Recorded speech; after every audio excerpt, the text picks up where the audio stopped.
izin menyapa kawan-kawan terlebih dahulu. Bismillah, Assalamualaikum warahmatullahi wabarakatuh, teman-teman semua. Alhamdulillah, saya sangat senang bisa ikut hadir dalam kegiatan diskusi kita di malam yang berbahagia ini. Semakin larut, biasanya nih makin malam, makin tantangannya makin berat. Mengingat juga adalah yang terakhir, jadi semoga ya meskipun di akhir, semoga tetap bisa sedikit kurangnya memberikan sudut pandang kepada teman-teman. Salam hormat Sherly kepada teman-teman semua yang kiranya Sherly nggak bisa menyebutkan satu-satu, kepada teman-teman PKS muda, kepada semua pengurus yang kiranya senior-senior kami di sini yang ikut berhadir, juga kepada pemateri pertama tadi dan kedua yang Sherly sangat menikmati. Sherly banyak belajar tadi dari Mas Imam Syahid, ya kalau nggak salah Sherly, tentang critical thinking, 5 pertanyaan yang ada baiknya kita coba tanyakan dulu bagaimana membangun, termasuk membangun sesuatu agar itu jadi logis dan kita bisa pertanggungjawabkan. Juga kepada, saya nggak tahu nih panggilnya Pak Mustafa Faruk atau Mas Mustafa Faruk, tapi saya mengamini semua apa yang beliau sampaikan itu menjadi rambu-rambu, apalagi dalam dunia sosial media yang sekarang bahkan 8-13 jam waktu kita menurut IDN Research Institute habisnya adalah di internet, dan ternyata Indonesia ditempatkan sebagai negara ketiga paling aktif sosial medianya. Maka mau nggak mau semua yang disampaikan tadi ini menjadi rambu-rambu yang ya terlepas implementasinya seperti apa, ini mau nggak mau harus menjadi hal dasar yang kita semua ketahui. Karena kalau enggak, ya bisa-bisa kita bawa bola terus kelewatan, alhasil kita kena perit oleh wasit, lalu kartu merah dan kartu kuning kita dapat. Dan saya pikir di akhir ini, karena adalah pembicara ketiga juga, saya pikir tadi udah lengkap. Saya sepakat dengan apa yang tadi disampaikan sebagai pembuka oleh Mas Mustafa Faruk. Semua udah lengkap, dari A sampai Z ini udah lengkap disampaikan tadi oleh Mas Imam, Mas Mustafa Faruk. Ini sudah sangat lengkap. Jadi saya pikir Sherly hanya meng-highlight atau mencoba untuk menambahkan sedikit dari apa yang Sherly pelajari dalam 2 tahun terakhir. Teman-teman, Sherly akui dulu nih, disclaimer dulu dari awal, Sherly ini belum lama sebetulnya bermain sosial media, khususnya mengaktifkan diri untuk menyampaikan opini di sosial media ini belum lama. Bisa jadi di sini, di tengah-tengah kita, ini ada senior-senior kita, ada bahkan guru-guru kita di sini yang sudah lebih duluan, sudah lebih punya pengalaman lebih banyak, dan sudah pengalaman dalam hal menghandle yang kayak tadi, mulai dari aturan, undang-undang, termasuk dalam hal berpikir logis, critical thinking, termasuk logical fallacy. Ini bisa jadi ada senior-senior kita yang ada di sini. Salam hormat sekali kepada semua senior, kiranya ikut hadir bersama kita. Saya ingin sampaikan bahwa dalam 2 tahun terakhir ini sebetulnya Sherly keluar dari zona nyaman. Sherly sebetulnya lebih senang untuk kalau menyampaikan pendapat, apalagi kalau ini kebanyakan adalah berbeda, ini lebih senangnya secara langsung, secara tatap mata. Jadi kalau memang ada perbedaan, ya udah langsung kita berdialektika, selesai di meja. Kalaupun ada perbedaan, diskusi. Kalau debat, ya debat. Habis keluar dari ruangan, ya udah kita temenan lagi. Sherly mungkin cerita sedikit. Jadi teman-teman, Sherly ini bukan orang yang begitu aktif sebetulnya di sosial media. Mungkin kawan-kawan yang sudah mengenal Sherly sebelum tahun 2019, Sherly ini orang yang sosial media itu hanya digunakan ya untuk ngeposting ya 1 bulan 2-3 kali paling Sherly posting, hanya untuk ngasih tahu bahwa ya saya masih ada, kurang lebih begitu. Terlebih saat dapat kesempatan untuk merantau ke Australia kala itu 2 tahun, itu Sherly bukan orang yang begitu aktif di sosial media. Sampai akhirnya ketemu satu penelitian di sana bahwa semakin ke sini generasi kita nih, generasi X, generasi Y, saat itu generasi Y sedang hype banget, sekarang kita masuk ke generasi Z dan generasi Alpha, semakin ke sini sumbu fokus anak muda itu makin pendek. Dan Sherly menjadi salah satu objek penelitian kala itu di kampus dan menemukan bahwa dari 10 profesor yang dites, ternyata hanya 3 profesor yang mampu menjelaskan hasil penelitiannya secara singkat, padat, jelas, dan menarik di hadapan generasi Y atau generasi milenial. kala itu. Dan Sally termasuk salah satu yang menjadi objek penelitiannya.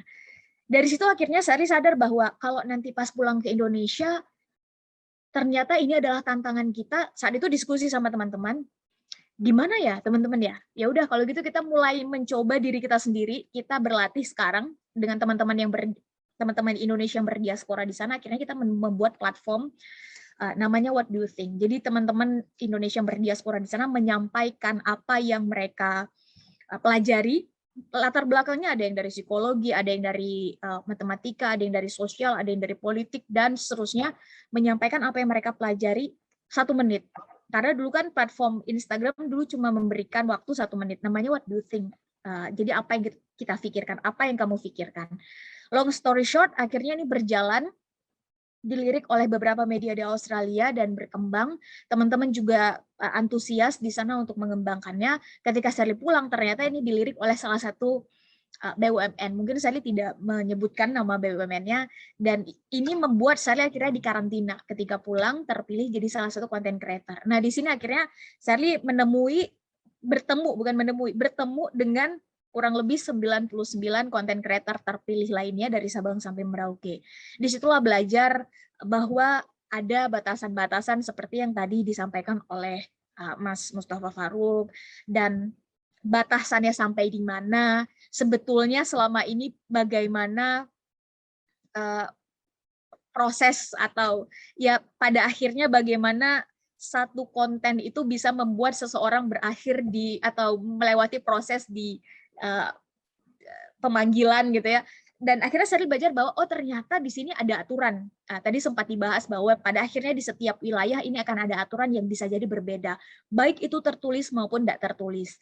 Nah, akhirnya Sally pikir ya udah berarti What Do You Think itu kawan-kawan di Australia aja yang melanjutkan, ya udah kembali ke sini, ya udah Sally nggak akan terlalu banyak lagi berdialektika dengan itu. Awalnya berpikir begitu. Dan 2019 teman-teman sama-sama tahu bahwa itu adalah salah satu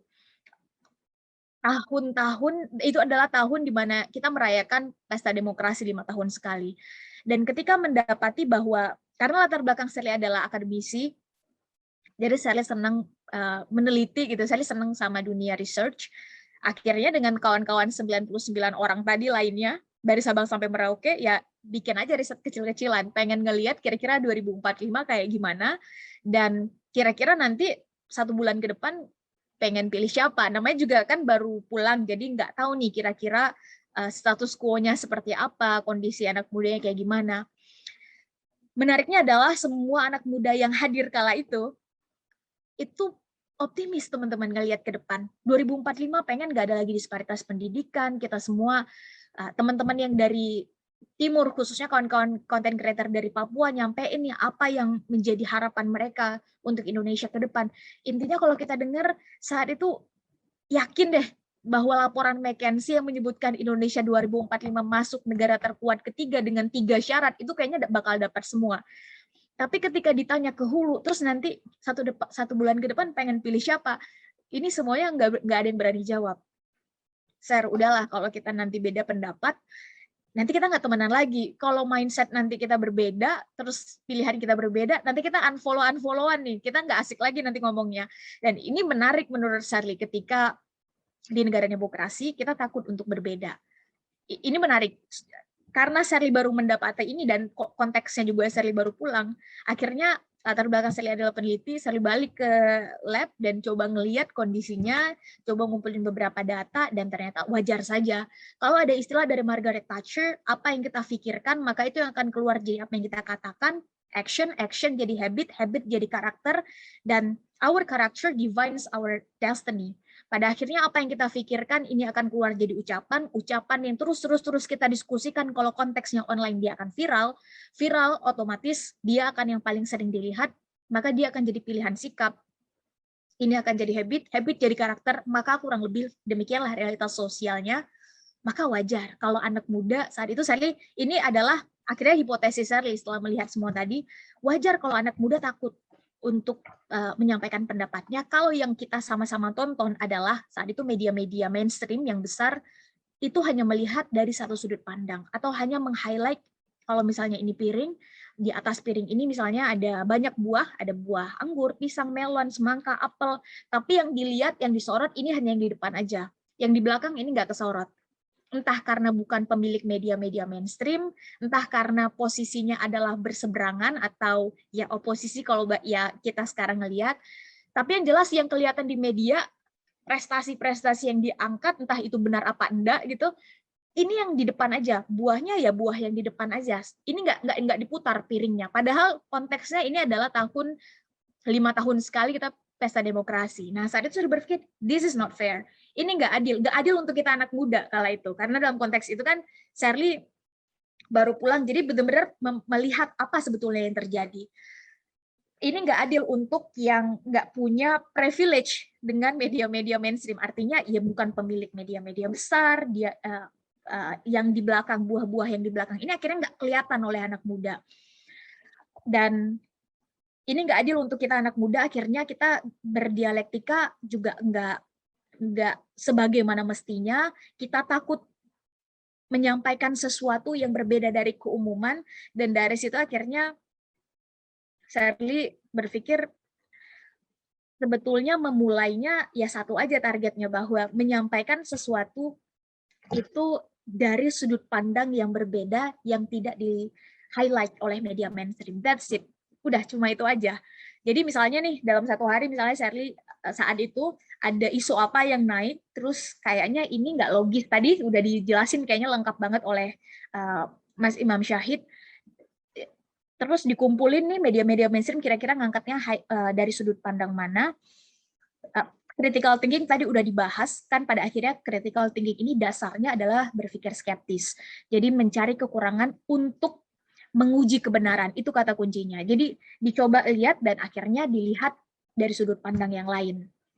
Karena Shirley nggak punya privilege apa-apa untuk bisa dekat atau tidak punya jalur apa-apa gitu untuk bisa masuk ke media mainstream, maka mulai dari apa yang dimiliki. Dan ya namanya anak muda, kita semua kan punya sosial media ya, dan ini bukan zona nyaman Shirley. Akhirnya ya menggunakan sosial media pribadi untuk menyampaikan opini yang kiranya itu bisa melihat sisi lain dari piring tadi, sehingga kelihatan juga oleh yang anak, kelihatan juga sisi lain dari piring itu, mengenai nanti kita pilihnya apel, kita pilihnya semangka, kita pilihnya anggur, ya nggak ada masalah.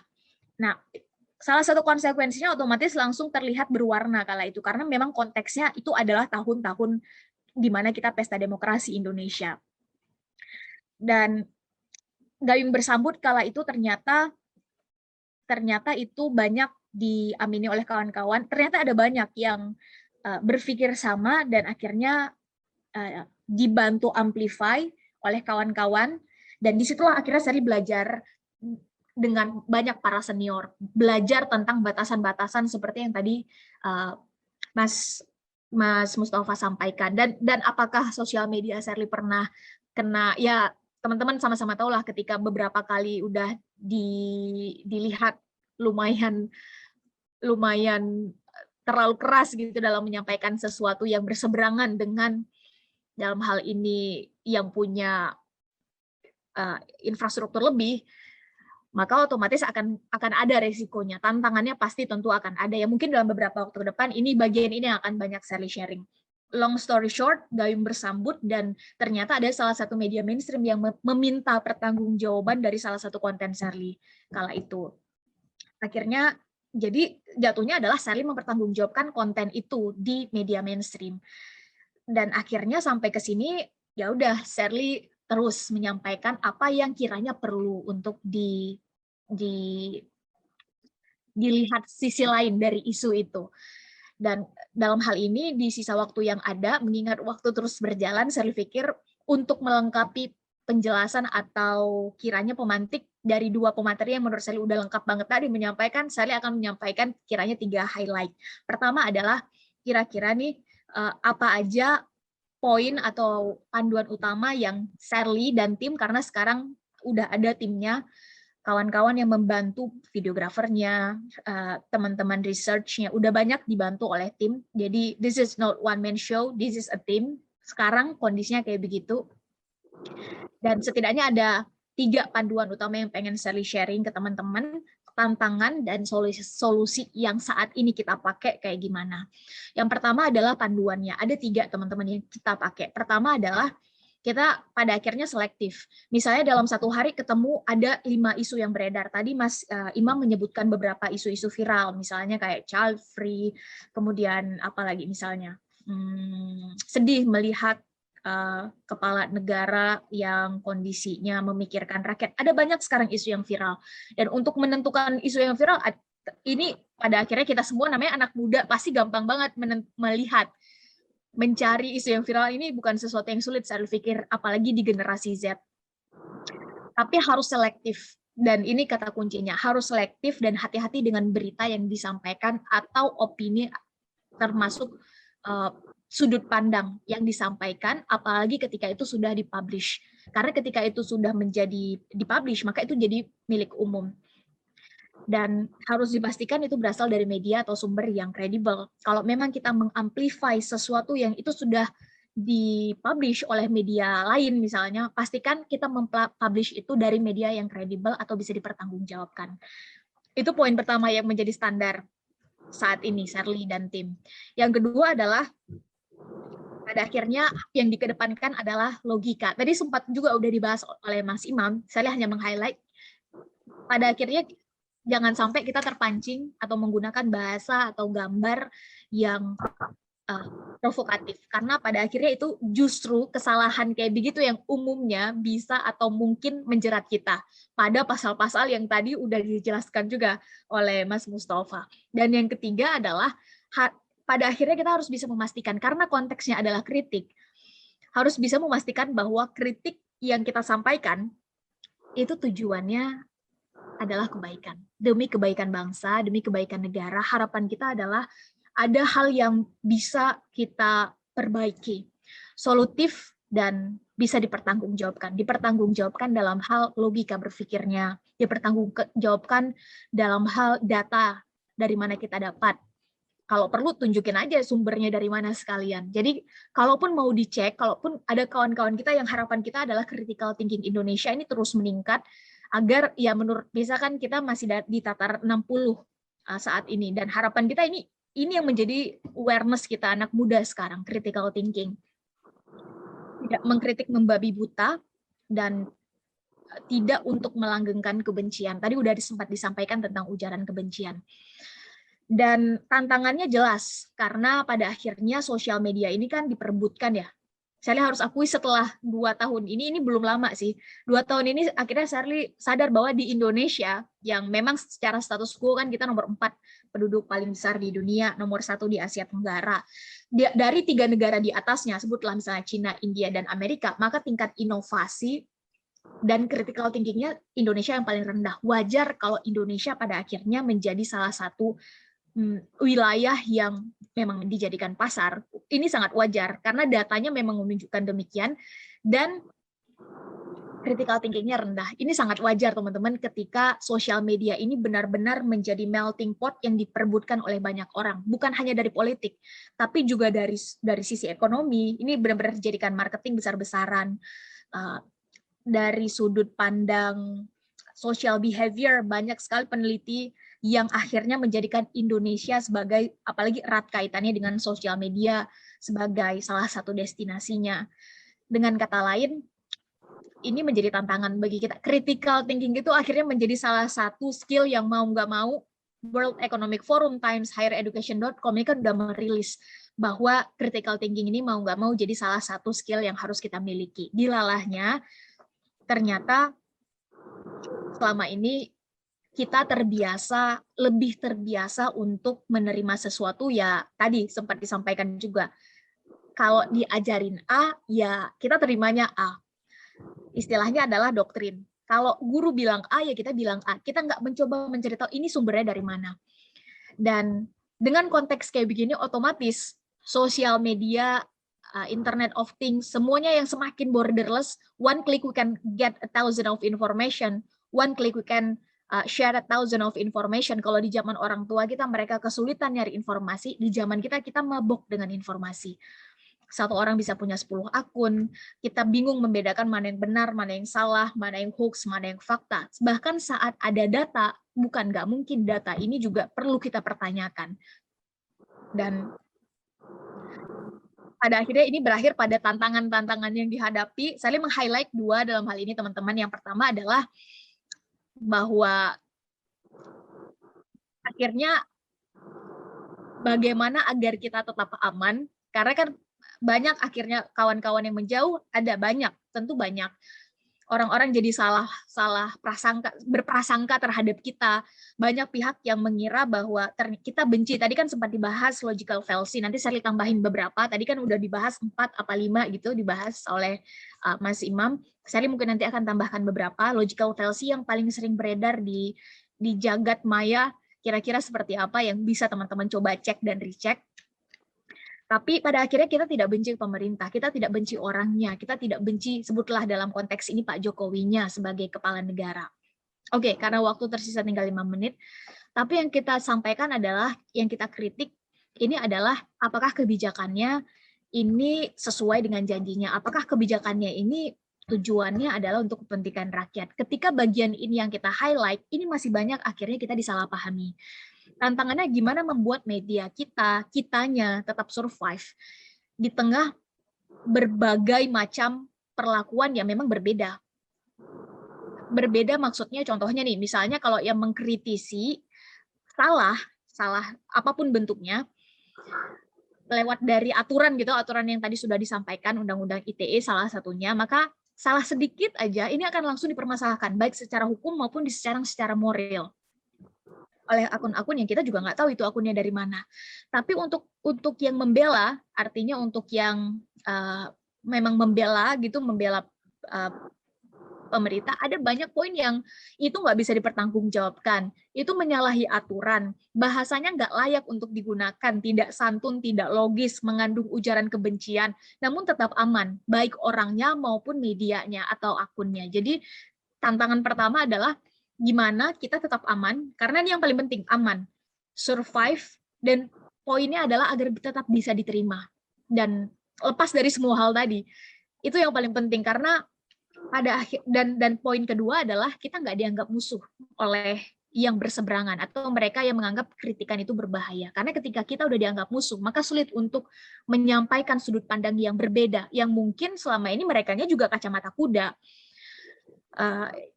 Karena kalau tujuan kita adalah menyampaikan dan menggerakkan, menginfluence, kan ada 3 tingkatan komunikasi, menginformasikan, menginfluence, menggerakkan. Kalau target kita menginfluence dan menggerakkan, maka sudah dianggap berbahaya oleh yang berseberangan, ini sulit untuk menyampaikan, untuk menginfluence ini sulit. Dan yang mengkritisi dalam konteks ini, privilege-nya nggak sebanyak yang membela.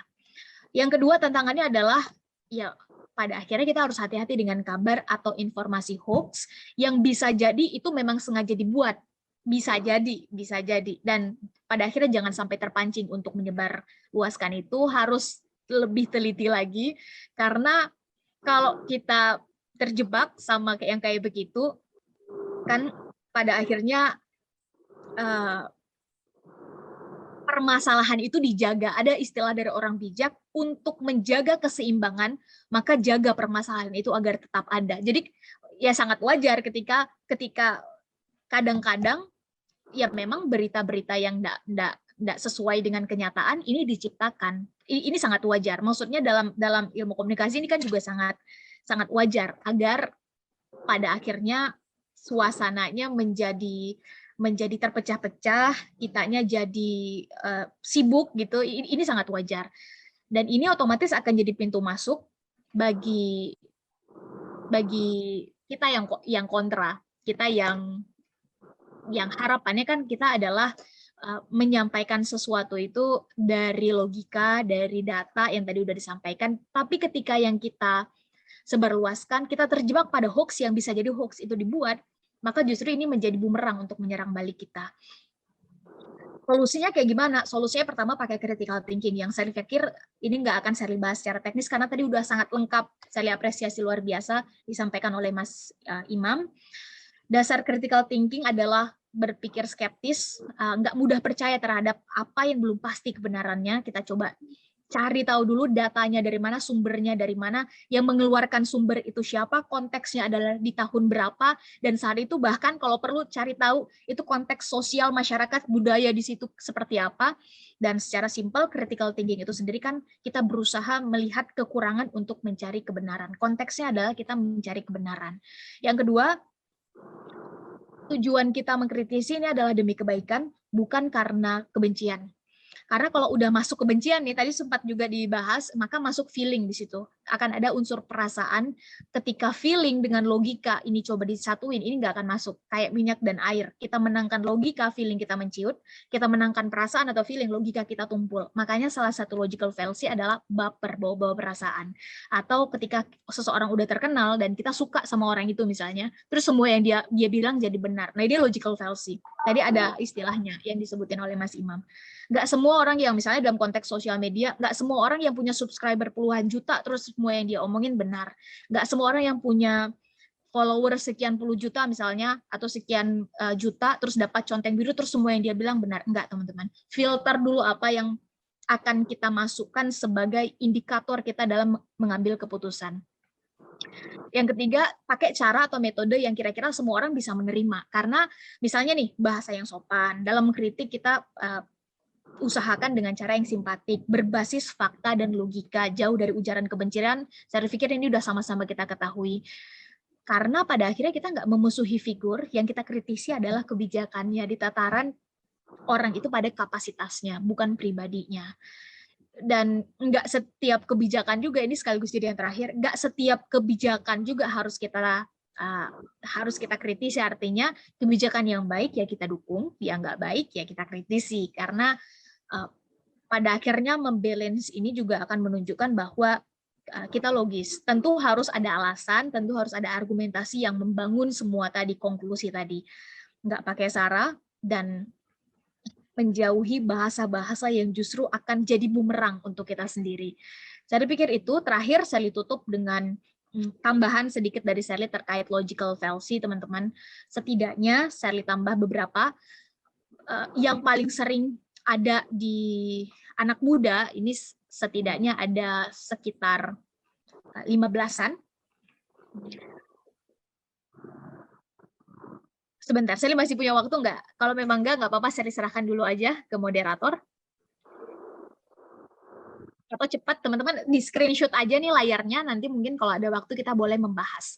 Tadi sebetulnya 3 apa 4 udah dibahas oleh Mas Imam, ini teman-teman screenshot aja, dan teman-teman bisa cek sendiri. Mulai dari membahas pribadi lawan bicara, bukan kebijakannya. Ini udah logical fallacy, udah berarti dia nggak logis. Karena hukum sebab akibatnya nggak akan nyambung. Konklusinya kalau hukum sebab akibatnya nggak nyambung, gimana konklusinya mau benar, kan gitu ya. Nomor 9, kamu juga baru mau menerima sesuatu kalau yang menyampaikan itu juga melakukannya. Ya, orang bijak pernah bilang, lihat apa yang dia katakan, bukan siapa yang mengatakan.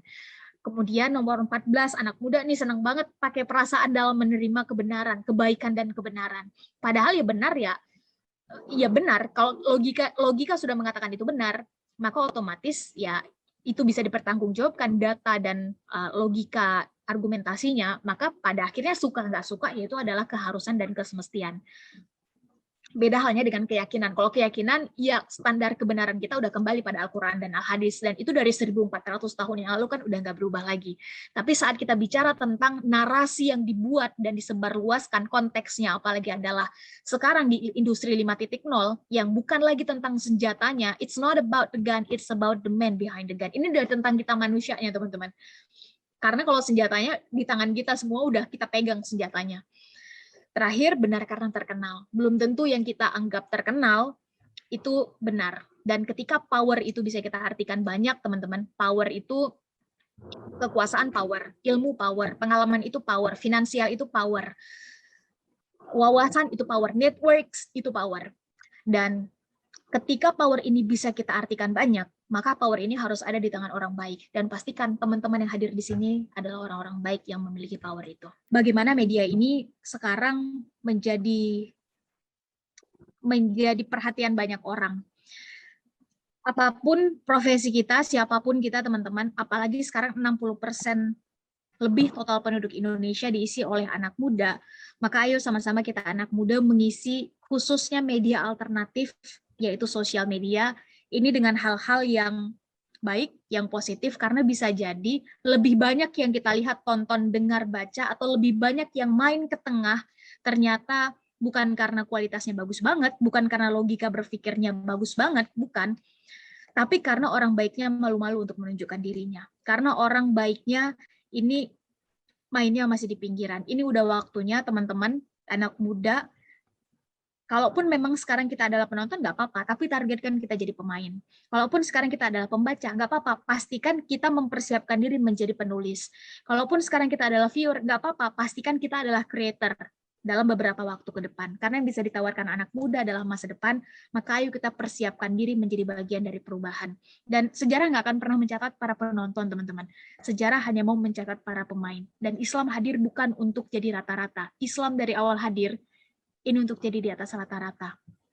Renaissance yang terjadi di Eropa sekalipun, ini udah nyebutin para filsufnya, bahwa Renaissance yang terjadi di Eropa ini terinspirasi dari peradaban Islam. Sebagai para diplomat Islam di masa kekinian, di kedisinian, maka ayo kita pastikan kita berupaya merepresentasikan value-value ini, bukan di pinggir, ayo kita masuk ke tengah.